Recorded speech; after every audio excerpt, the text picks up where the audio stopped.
A long time ago, in a galaxy far, far away,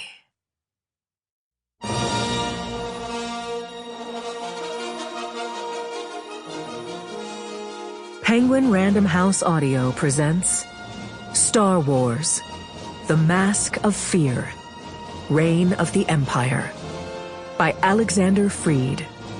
Read for you by January Lavoie.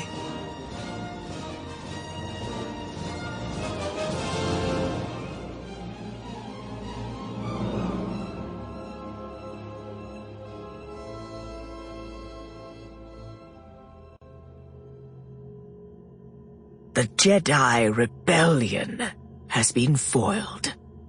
The remaining Jedi will be hunted down and defeated.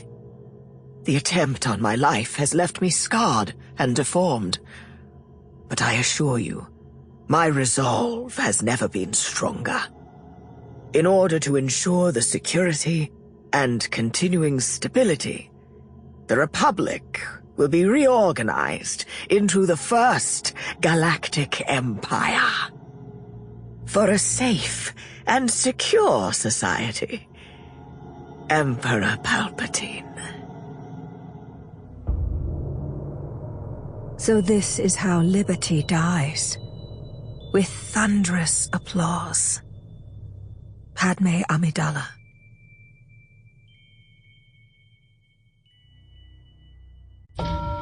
Part 1. Dawn. Chapter 1. The Holy City.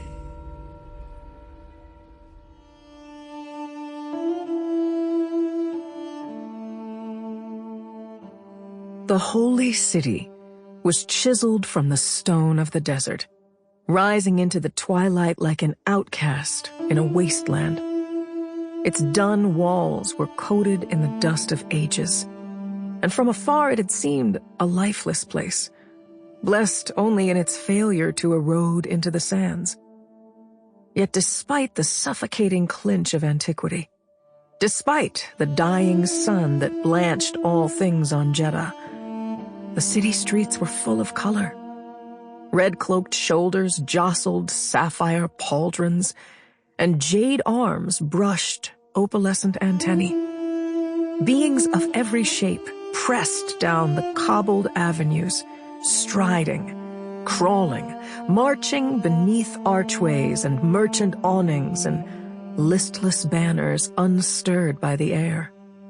The atmosphere was of grief and whispers, but the movement of thousands, the endless footfalls and the rustling of garments, created a susurrus like the harbinger of a storm. Someone cried, "The Jedi! The Jedi are gone!" As if it were news. As if they'd vanished from inside their temples that morning and not been slaughtered weeks before in an act of violence and betrayal and cruel vanity. Dressed in a Zetenortha pilgrim's gray wrappings and stook leather boots, Bail Organa, Bail of House Prestor, royal consort to the Queen of Alderaan, father of the crown's heir, once senator of the Galactic Republic and now senator of the Galactic Empire, went unescorted and unrecognized among the mourners, shivering in the winter chill. Deep in the crowd, he was mercifully alone, and even the ghosts who pursued him seemed lost in the throng. The crowd squeezed together. The procession turned a corner and crept down a narrow tunnel. Slits in the primordial brickwork suggested the ruins of a fortress where hidden soldiers might have once fired upon intruders besieging a keep. Bail kept his head bowed to keep from stumbling as much as to avoid the prying eyes of hidden cams.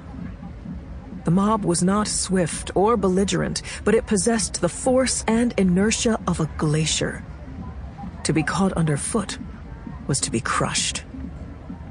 The passage opened into a massive plaza, dominated by an upright stone disc on a great dais. In ordinary times, the plaza harbored beggars and criers and would-be prophets, and the structures surrounding it hosted herbal tea vendors and trinket dealers.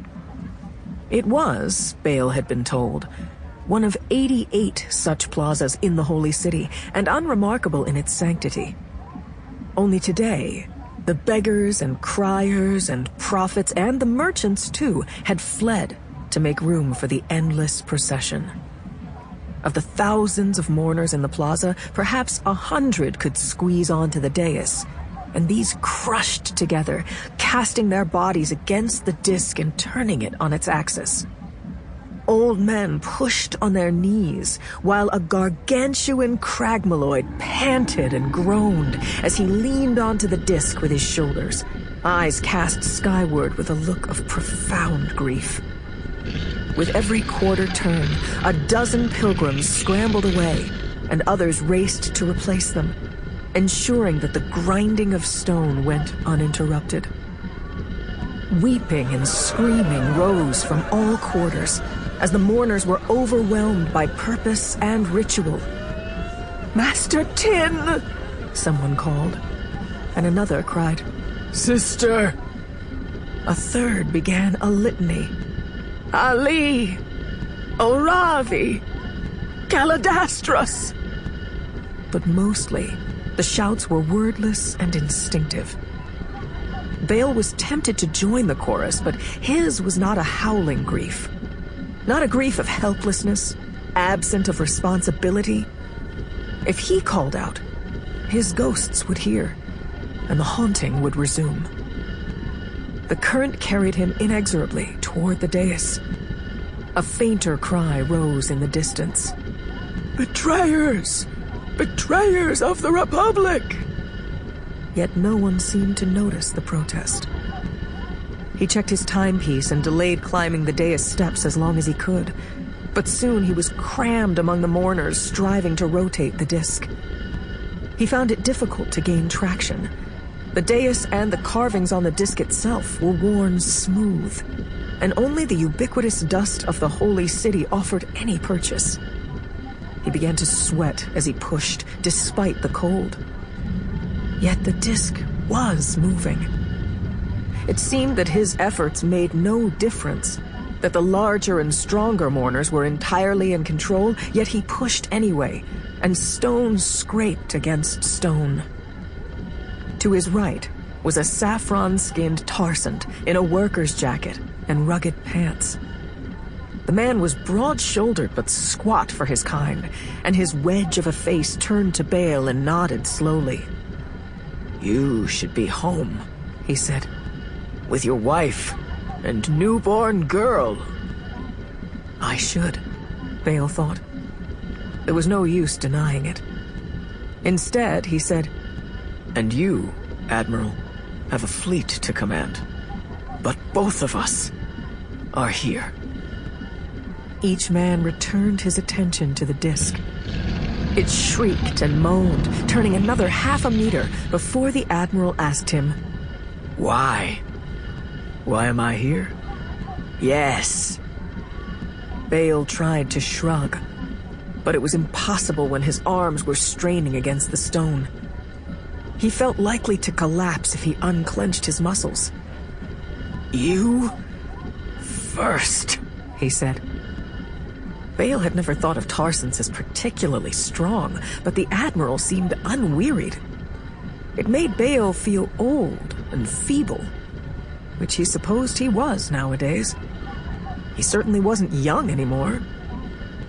"I saw the Jedi fight in battle after battle," the Admiral said, his body arched against the stone.